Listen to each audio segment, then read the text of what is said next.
Keith one-time Thurman. I think the one time stands for one time I will fight in 5.5 years.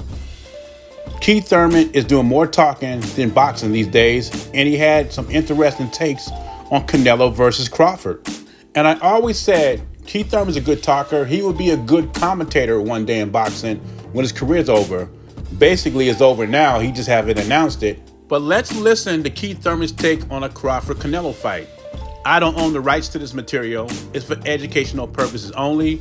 This is Keith Thurman on FightHype.com giving his thoughts on the Canelo-Crawford fight if it happens.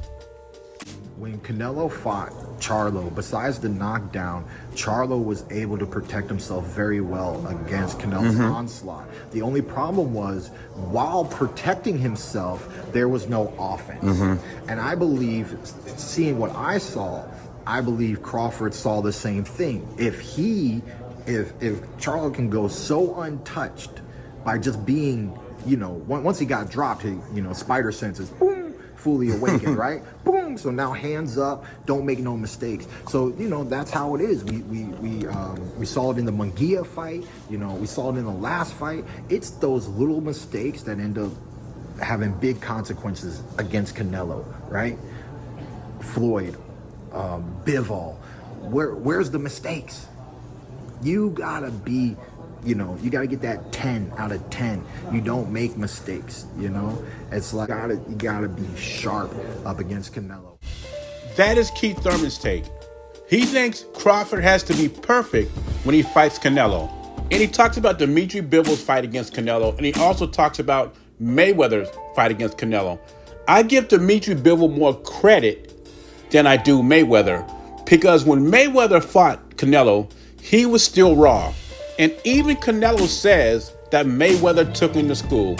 He learned a lot in that fight, and he improved as a fighter, and he's one of the best fighters in the world today. Also, the Mayweather fight was at 152, so Mayweather fought a smaller version of Canelo. He ain't fighting the Canelo that's at 168, the one that Crawford would be fighting. If a Canelo fight was at 152 against Terence Crawford, I would give Crawford a better chance to win. But this Canelo that Crawford will be fighting will be at 168, which means the task will be more difficult. And when you look at Dimitri Bivol was able to use his size and distance against Canelo.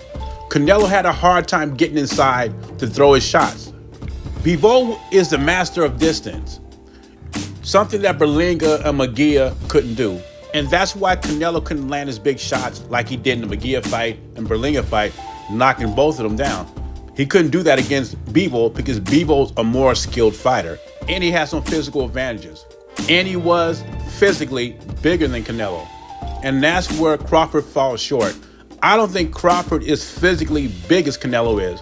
He might have the reach advantage, might have the speed advantage, and he's a great boxer, and they both got great boxing IQs.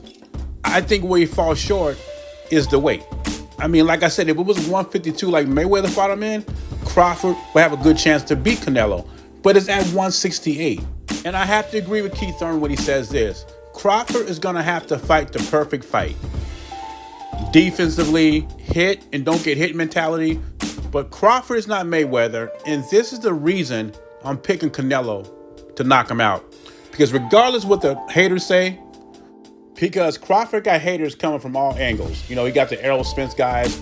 They're mad because he beat down Errol Spence. And then you got the Canelo fans. Well, the Canelo fanatics that don't like Crawford. Well, they liked him when he beat Errol Spence. But when he started challenging Canelo, they did not like him anymore. But I think Crawford is a dog, and he's a great fighter. The dog part will be his demise in this fight. That's why I say Canelo will knock him out. Canelo will hit him with something good, and Crawford will try to get it back, and that's what will end up in trouble. Keith Thurman believes for Crawford to win a fight like this, he would have to fight a Jermell Charlo fight with offense, which means he would have to run. And I don't see Crawford running against Canelo. But anyway, leave your thoughts and comments below. Let me know what you think about Keith Thurman's comments. Jay Beasy, I'm gone. By the way, Crawford does have one physical advantage against Canelo, and that is the reach advantage.